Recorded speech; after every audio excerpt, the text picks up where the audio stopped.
Yes, please. Okay, thank you so much. Thank you. Yes. Okay, good morning. As Barbara stated, I first make a very short overview of some of the key issues in the dynamic universe. So that was slides we looked at yesterday.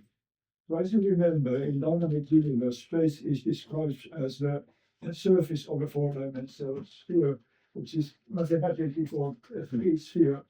It means that in such a structure, the very center is at the center of a free sphere.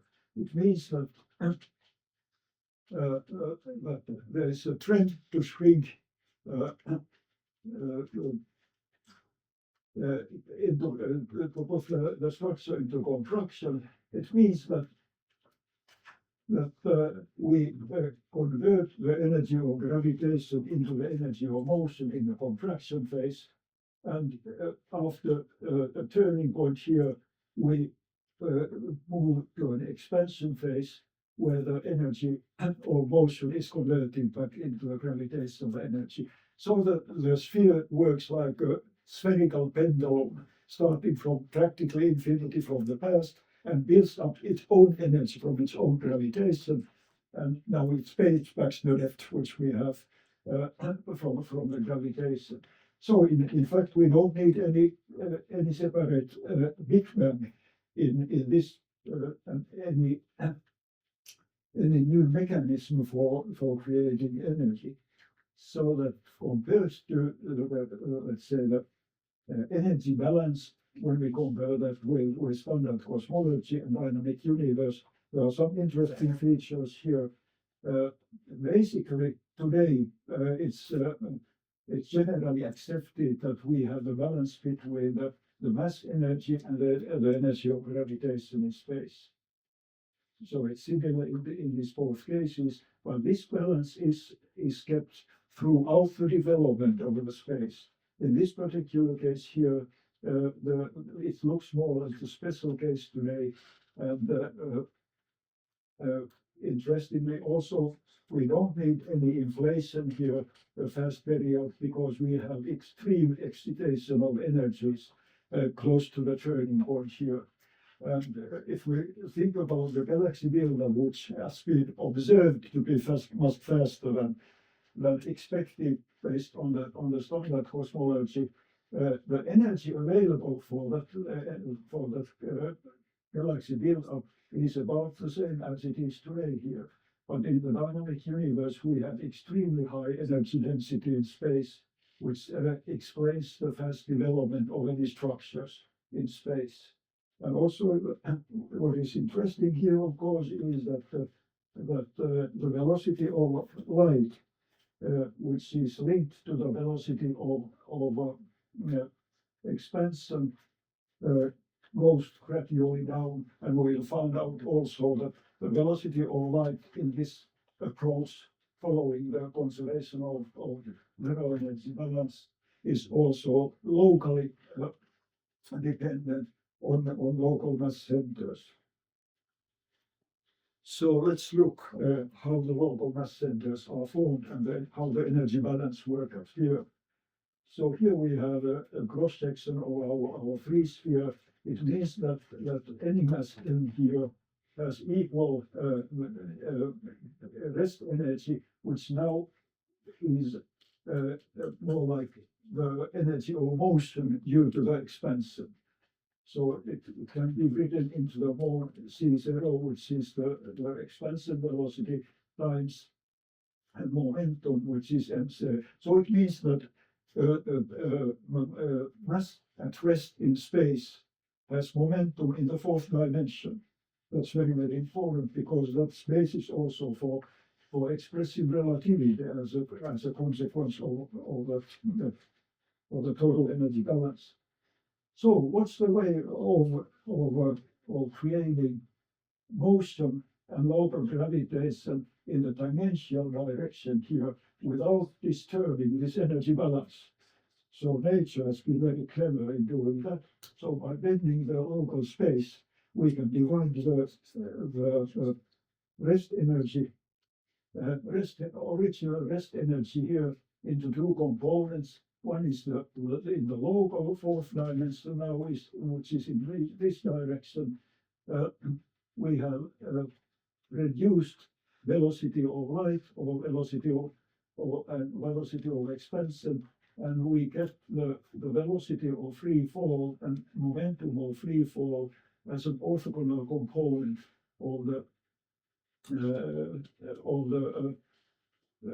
total original rest energy. So the sum of the local rest energy here and the energy of free fall is equal then to the original one. Or it's better to look at the momentums in order to keep the balance, the formalism with present praxis. So this kind of structure build-up may then occur in different steps here. But what is very interesting here is that in free fall here, the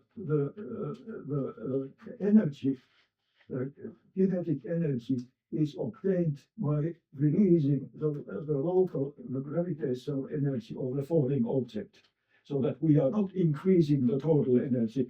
What we have to do when we create motion at constant gravitational potential, then we need to bring out extra energy here. And in fact, I noticed that in your slide you found that in some cases the equivalence principle doesn't hold. So here we can see that the equivalence principle infringes the conservation of energy. In these two cases, here we are increasing the energy of the object put into the motion. Here we don't. And it has a very interesting consequence then to the celestial mechanics. Okay, let's continue. What are the consequences here? One very important issue here is that part of the kinetic energy here is used to increase the momentum in space direction here, and the other part, the fourth dimension component here, is exactly the work we do against the gravitation of the rest of space, because any motion in space is central motion in the free sphere. So it means the central force created by the motion reduces the effective gravitational force from the mass equivalence of the rest of space, and it's exactly the inertial work. So when we accelerate our path of ourselves, so it means that we work according to the Mach principle towards the gravitation of the rest of space. So it's a quantitative expression of Mach's principle. Okay, let's go further. It means now we can see that the rest energy of an object is affected by the gravitational factor, which relates to the bending of local space here, and it also has a velocity factor here, which is due to the reduced rest energy of an object in motion. Putting these two together, we have now the expression for the rest energy as the function of the gravitational state and the state of motion. And we can show that in fact this is directly proportional to the frequency of atomic clocks. So that any atomic clock is now a function of the gravitational state and the state of motion. And it's very close to the Schwarzschild corresponding equation. However, here we have the both term under the square root. Here we have separate terms here. So this is the function which is related to gravitation and local velocity of light. And this is the term which then determines the rest energy of the moving object. So it means that now we can we can describe whole space, the energy structure. So once we first create the greatest structures here, then subsystems and subsystems, and in each part we bound certain amount of energy to the system, so that the lower in the system in the chain we are here, the less energy we have available for the for the local phenomena. And it also means that now we can relate the frequency of the clock, uh, not only to local state of gravitation and motion, but also the state of gravitation and motion of the local frame in the parent frames and the parent frames up to a hypothetical homogeneous space, which serves as a framing common for all phenomena. And it also then means that we don't need to handle time. Avril, can you help in the Belgian book? We can see it. Is there a way to make it smaller? Like Zoom. Like this. Okay, that works. Then it will be. It's reflecting the light here. Anyway, so we have a choice.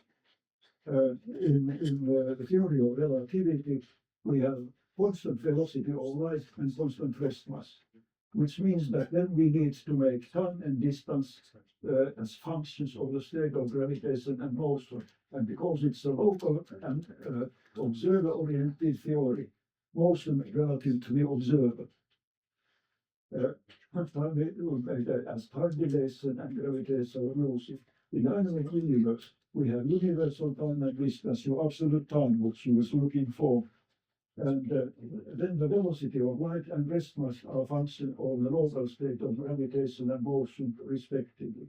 And not only the local, but also taking into account all the gravitational states of motion and gravitation, all the local frame in the parent frames.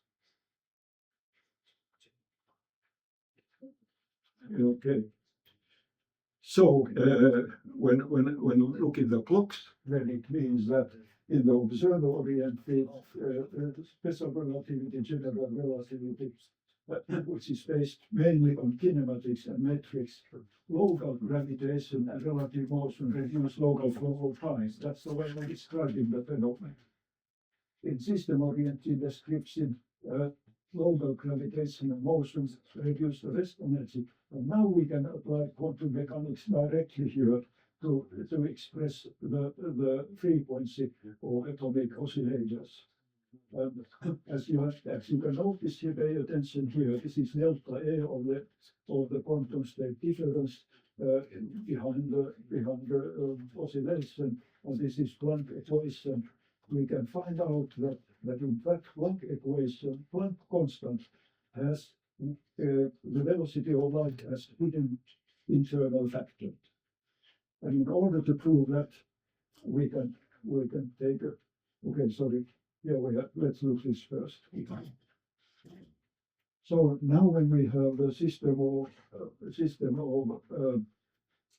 nested energy frames, we can link all the individual tests of relativity to each other. So for near Earth experiments, we have the ECA frame exactly the same as we use today. But also then all the laboratory reference clocks can be related here. And when we go to other planets or outside the planetary system, we need the solar system reference frame.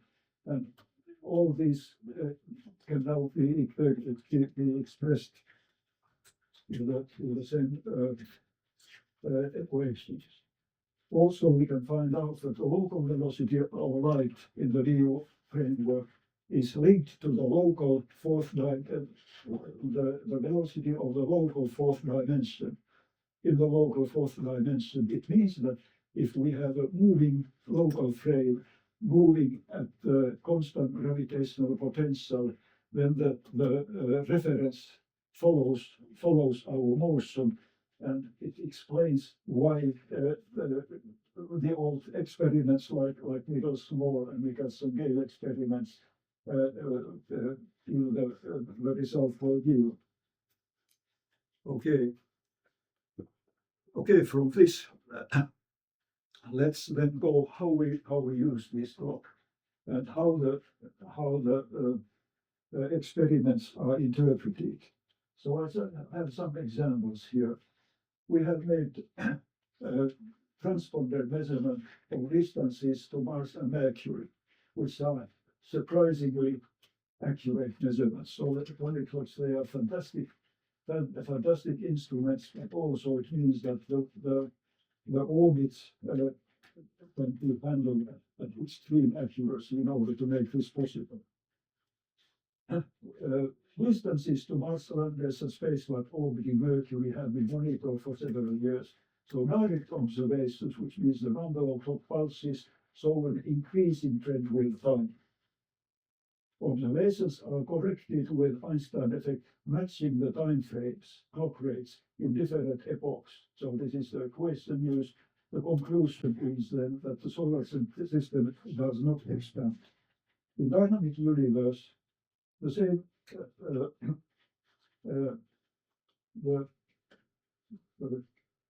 the same experiment gives another result. So clock frequency is directly proportional to the velocity of light. The number of clock pulses in any epoch is directly proportional to the distance measured. And the conclusion is the solar system expands in direct proportion to the expansion of space. And this is exactly the same conclusion we can draw following the overall conservation of energy in space when the local systems are created. So everything is linked to the rest of space. So it means that local gravitational systems must expand in the same ratio as do the space as a whole. And so, okay. Let's see the next slide here. It's very interesting conclusion, the local expansion, because it makes it quite understandable why we have had flowing water on planet Mars.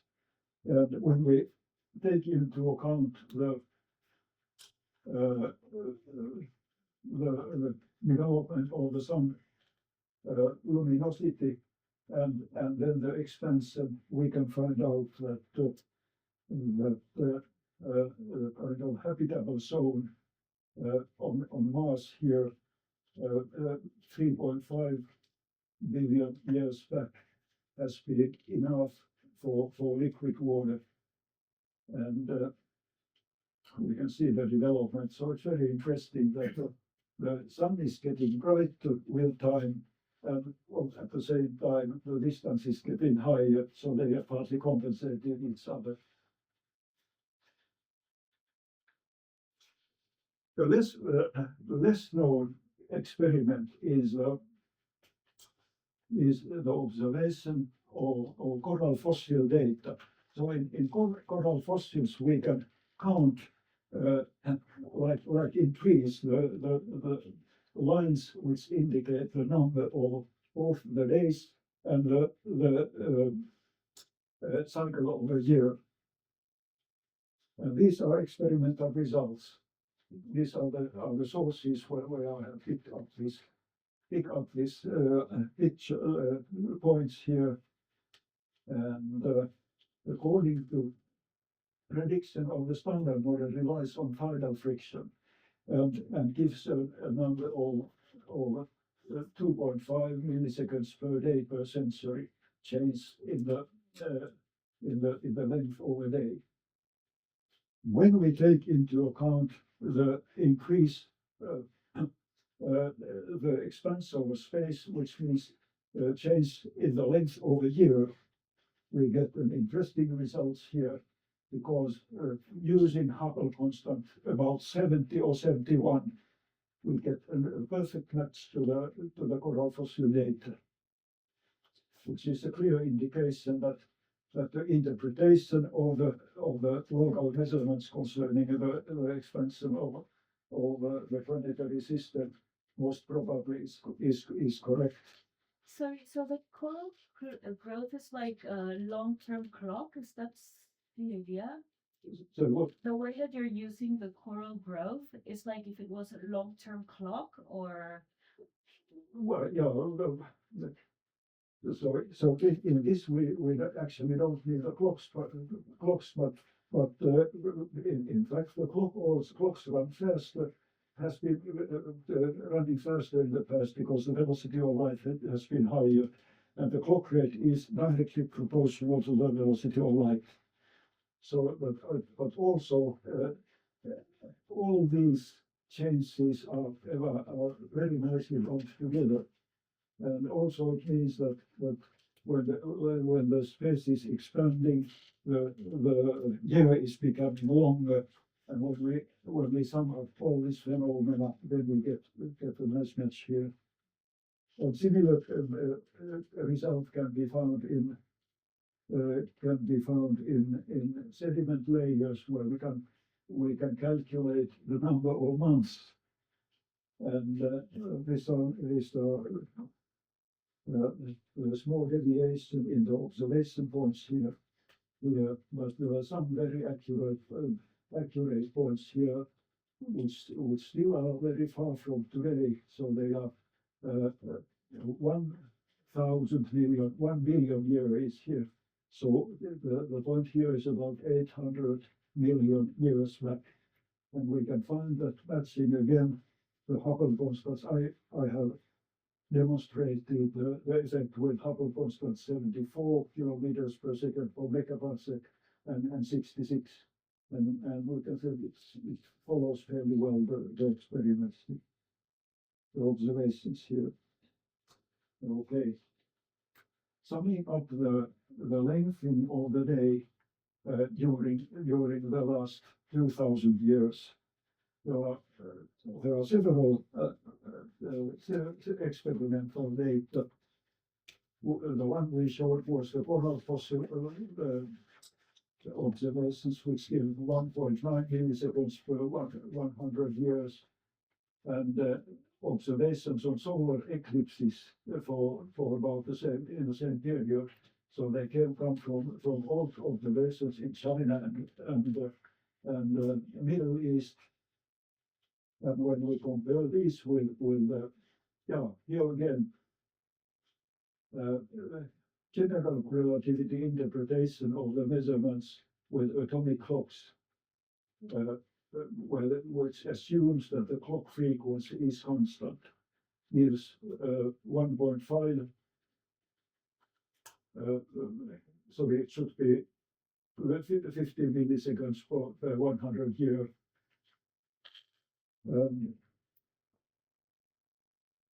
Sorry, yeah, it was correct. It's 1.5, and when we add here the change of the frequency of atomic clock, it makes a correction of 0.3 milliseconds per 100 years, and we get 1.8, which is now very close to the observations here.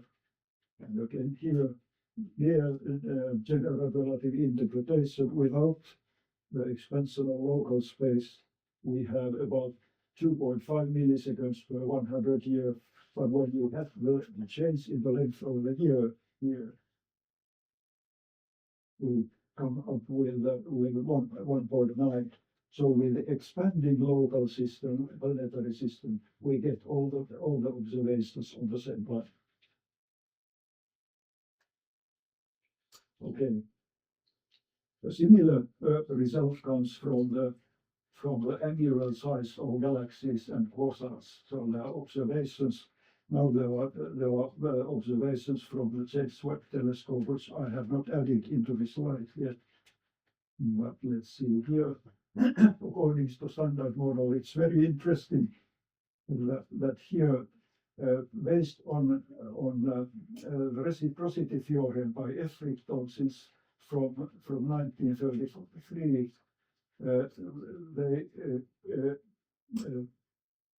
conclude that the effective distance for observing the anal must be equal as what it was when the light was emitted. And it means that the prediction of the standard model looks like this. And I have written it's for omega lambda 0 here and omega lambda 0.7 here, which these two doesn't, the dark energy doesn't affect very much on this result. In the dynamic universe, there's where also the galaxies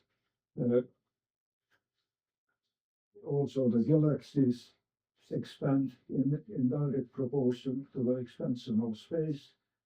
We see them at optical distance, which is exactly as long as the change in the four radius of space, because the velocity of light all the time is equal to the velocity of expansion.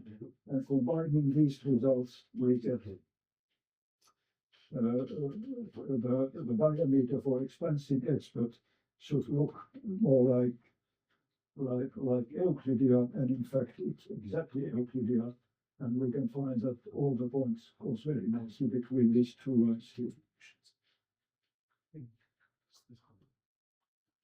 Observations of supernova light cause, this is also the case where we similar case as the Einstein effect in the planetary transponder measurements of the planetary distances here.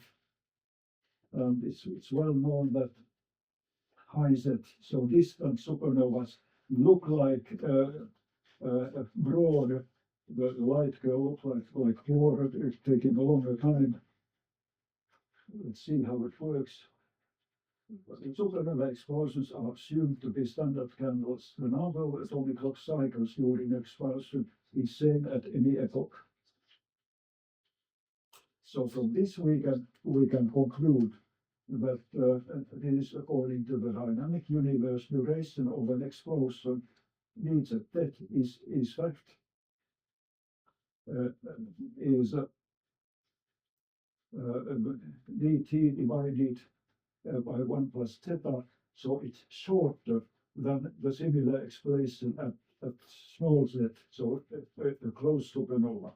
The expansion of space during the explosion is constant, so we can find out that the expansion of space during such explosion is independent of the redshift z. And now we can find out that combining these results here, we can find that the duration of a distance explosion, in fact, is shorter than when the energy state of space was higher. Everything happened faster.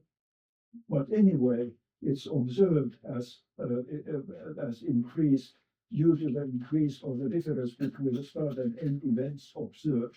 And this demonstrates the observation from the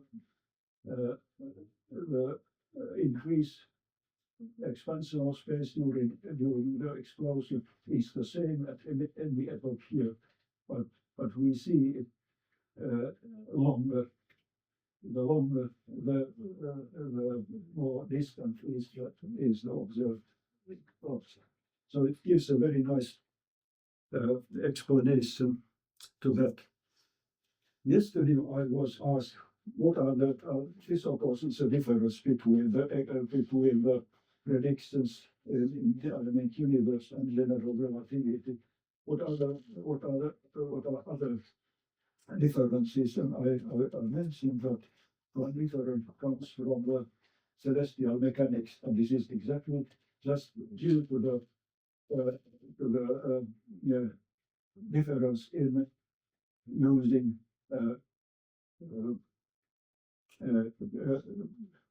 conservation of energy or equivalence principle, which is used in general relativity. And the interesting things when we look at the orbital velocity, development orbital velocity, which is the red line here, and the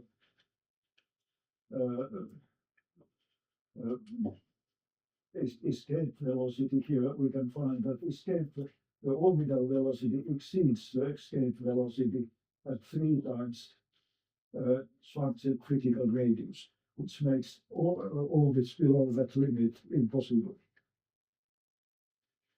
In the dynamic universe, which is based on conservation of energy instead of equivalence principle, the two lines follow the same trend. Sorry, which means that we can also observe slow orbits near the critical radius, which can be interpreted the zone that keeps the mass of the black hole. There are some interesting observations which already was available about 20 years ago. So the orbital periods observed near Sagittarius A black hole in the middle of Milky Way here were something like 16.8 minutes periods. So according to the Schwarzschild solution, the shortest periods are something like 29 minutes.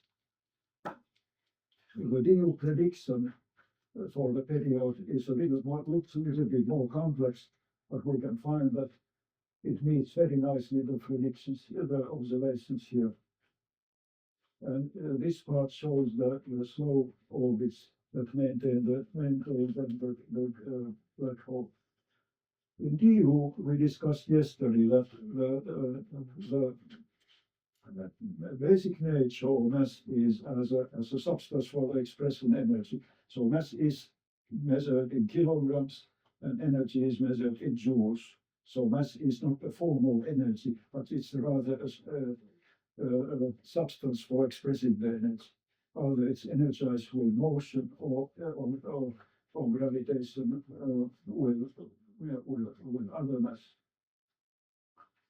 And also it turns out that mass can be described as a wave-like substance, and the basic form of matter may not be particle, but continuous mass wave. And we'll come into that shortly. Okay, here I have still. Okay, yesterday I was also asked the gravitational radiation is a famous Taylor equation, which gives the energy loss emitted as gravitational radiation. I made a similar calculation, a corresponding calculation, but not based on quadruple momentum as in general relativity, but now observing that we not only have momentum in the fourth dimension, but we also have angular momentum. And when we calculate the orbital angular momentum and take into account the periastrium shift, we come to a equation which is essentially the same as the Taylor equation. The first terms here are about the same, and the mass terms here are made the same. But the only difference is the effect of eccentricity of the binary system. Here you can see that the eccentricity term stays at 1 here. Also for all the circular orbits, which is very strange because we can't assume that circular orbits radiate. In the DU solution here, we can see that the prediction goes to 0 for circular orbits. I haven't studied this further, but this was just a quick statement of that. Now I notice that what I was planning to give was not in this, just a small moment of my previous presentation here. So what we were looking for, I stated that for understanding the behavior of atomic clock, so to show that they actually are, the frequencies actually directly proportional to the velocity of light, we need to understand that there is one c hidden in the Planck constant. So this is a solution of Maxwell's dipole equation, dipole antenna, and from a radio engineer's viewpoint, the smallest amount of energy an antenna can emit is the energy radiated by one electron in one cycle. So let's calculate what it is. So all we need to do is little bit arrange the parameters here.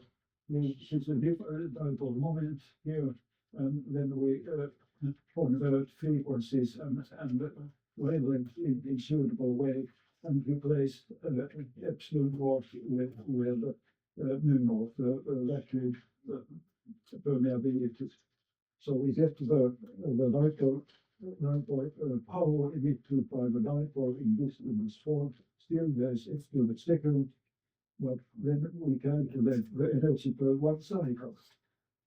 So in lambda for one cycle is P times T, or P divided by F. And now we have here a factor which has same dimensions as the Planck constant. And when we give look at one wavelength dipole, which is essentially isotropic with a geometric factor instead of 2/3, close to 1, we get exactly Planck constant. Where's that? Sorry? The Planck constant bit? I missed that then. And now we can see that there's Oh, that's a question. sorry, The Planck constant part, I think, what? You've got the power, which is joules per second. sorry, I can't hear you. Oh, okay. So there's a Okay, not so. Mike will, Peter will bring you the mic. Just wait. Sorry. In fact, there are two questions. The next one's long as well. Sorry, you got the power, okay, which is well, as far as I can see, Yeah. and then you get the Planck constant bit there, and I'm pretty much Yes, after that you go from one to the other, so you've come down to energy cycle, yeah, kilograms per second. And then you go over to that, yeah, okay. That's because I think H naught is the Planck's constant divided by c squared, isn't it? So that's why the units are different. Oh, okay. Oh, okay. I do have a question, however. What's the physical significance of 1.1049? Yeah, please speak closer to the microphone. What is the physical significance of 1.1049? Yeah, that's a very good question. So I don't have a discrete answer to that, but obviously, and the optimum emission doesn't occur exactly at the way at the dipole length equal to lambda, but a little bit larger than that, about 5% higher. Then we get about this. But the most important message here, however, is that we can now link the Planck equation, the Planck constant, to electric charge here, the vacuum permeability, and the velocity of light. And then what I call the intrinsic Planck constant is simply the constant we get by taking out the velocity of light here. We can write the Planck equation in this form. It's hf times h0 times c for f h0 divided by lambda, which is kilograms. Now we follow the dimensional analysis here. Kilograms times c to the second, or when expressed in terms of wave number. H0 bar, h bar 0 times wave number k c to the second, which means that the cycle of electromagnetic radiation can be expressed as the mass equivalence in lambda times c. So it's a similar form as what we have in in mass particles. And vice versa also, looking mass particles. Any mass particle can be expressed as mc to the second h0 per quantum wavelength times c to the second. So now we have very interesting connection between all expressions of energy, which are, okay, here is another interesting result is that now the fine structure constant alpha here appears to be a pure numeric or geometrical factor without any connections to other physical constants. And in fact, in this calculation, there's no new physics, so that it doesn't based on any feature of dynamic universe. The reason I found it was that I found that it's necessary to find C inside H. And one very interesting consequence here also is that if we consider a point emitter like atoms, as we have quantum emitters, the extension in the fourth dimension, also according to the theory of relativity, is c times dt, which is in one cycle, which is exactly the lambda, the wavelength. So that small antennas, think about hydrogen atom, but that emits 25 centimeter radiation. It's now easy to understand that any emitter is matched to the wavelength, emission wavelength. So that now it's easy to understand why they are effective emitters, also from the point of view of antenna theory.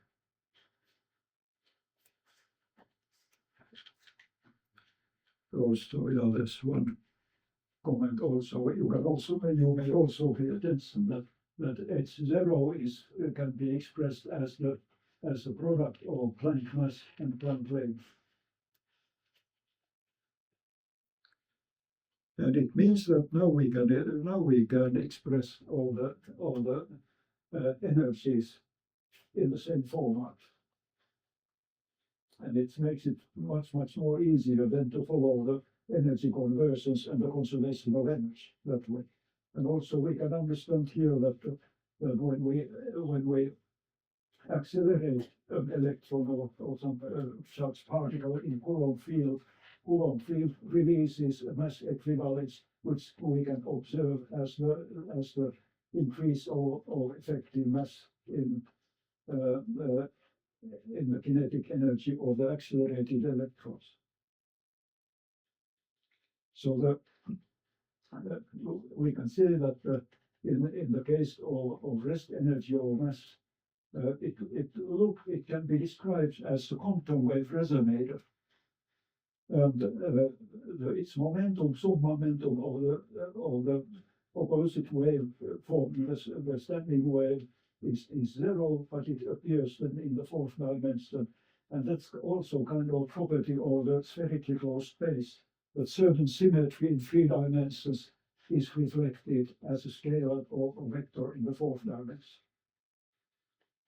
And electromagnetic radiation simply means that we are turning the fourth dimension momentum into space direction. That what occurred in nuclear reactions, and also then for particles which are described as quantum wave resonators, we can find that the resonator itself has a very important role. Now I need to jump here. Sorry, here inside, but I've got a question. Sorry. I've got a question. Yes. Could you go back a slide? Okay, sure. Yeah, sorry. So you're saying that you are rotating time fully towards space in some sense in that picture. Was it this one previous slide? Well, it was the next one. No. It was maybe this one. Yes, that one, correct. So this second diagram, you've got This one. Yeah. this is So time it's the electromagnetic radiation is fully like lined up with space. yeah.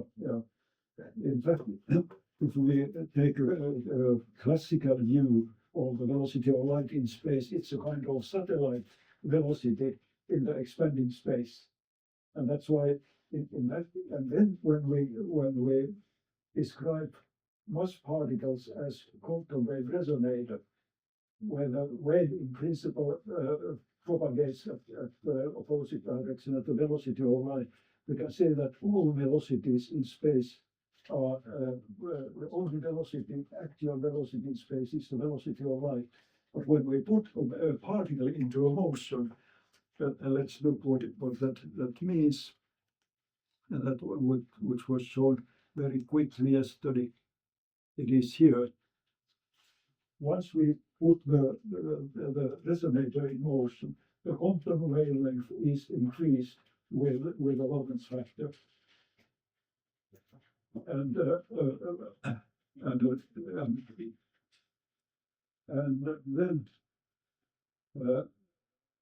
when the wave is moving, the front wave, the wavelength of the front wave decreases, and the wavelength of the back wave increases. And these are the waves that carries the momentum. And the net momentum is simply the sum of these two momentums. And we can find the Broglie wave. And also you can find that the final expression here is exactly the momentum also in special relativity.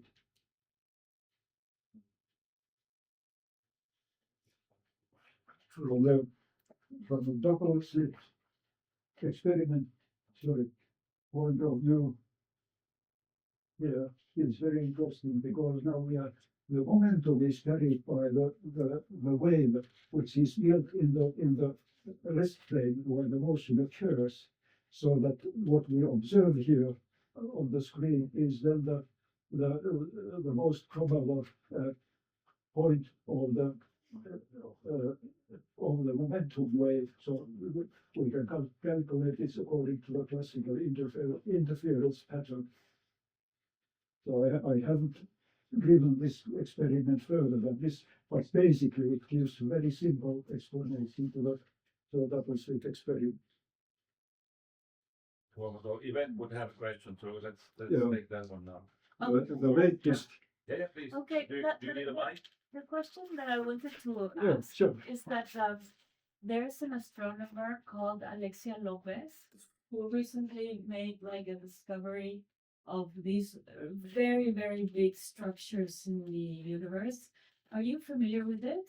No, I'm not. It's because what I know is that like the normal cosmological models cannot explain it. Yeah. So Roger is excited about it because he Yeah. thinks that maybe with the cyclic cosmology that he has, maybe he could try.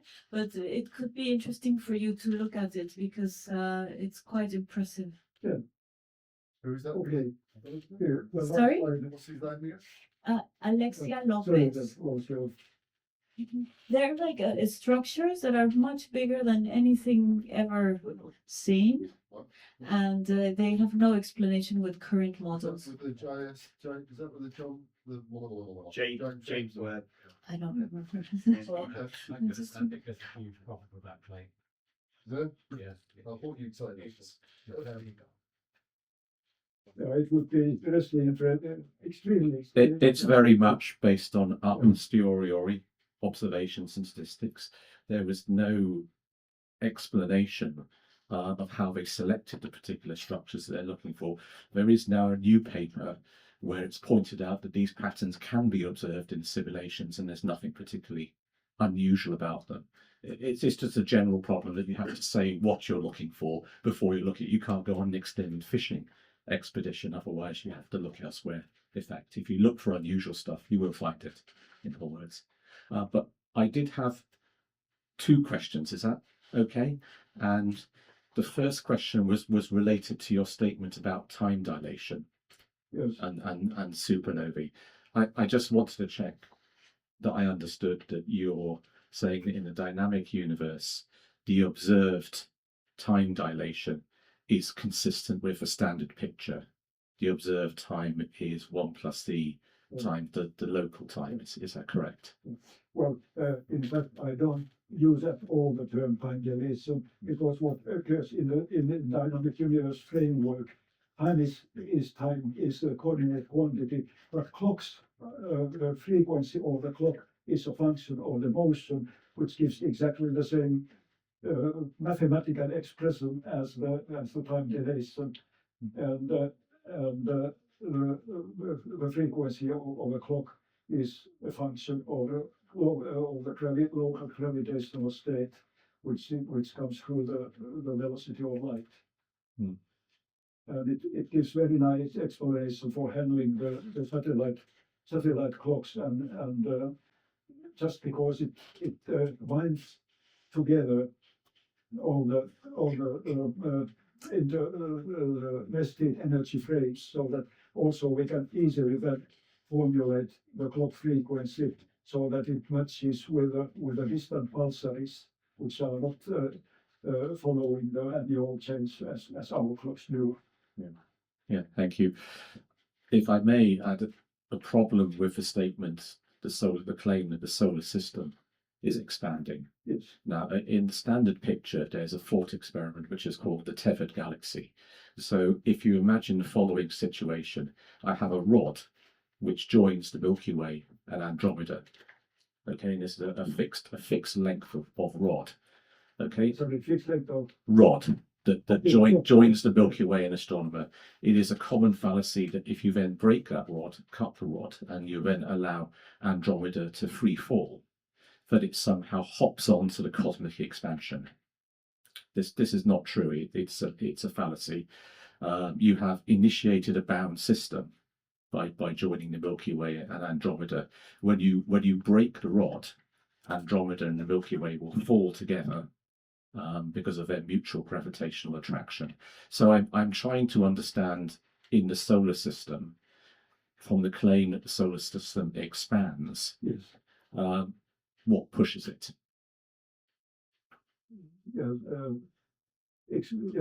Solar system and any gravitationally bound system expand in direct proportion.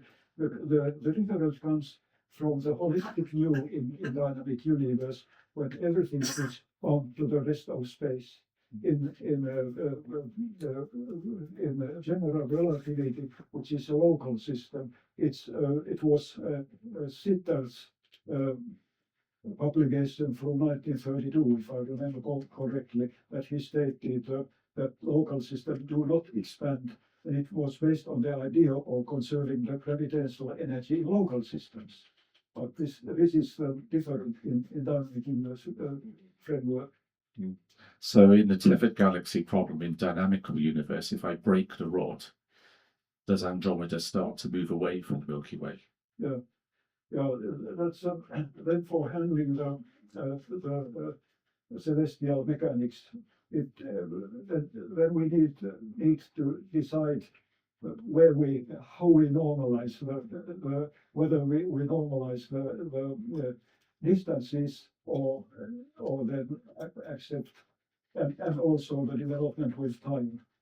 So that it's a little bit more tricky. I can't answer it quickly here. Okay, thank you.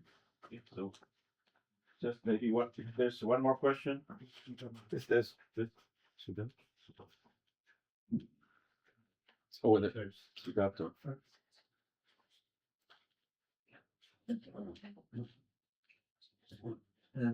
So this expression that you showed for the gravitational wave, right, emission, Yes. and the power.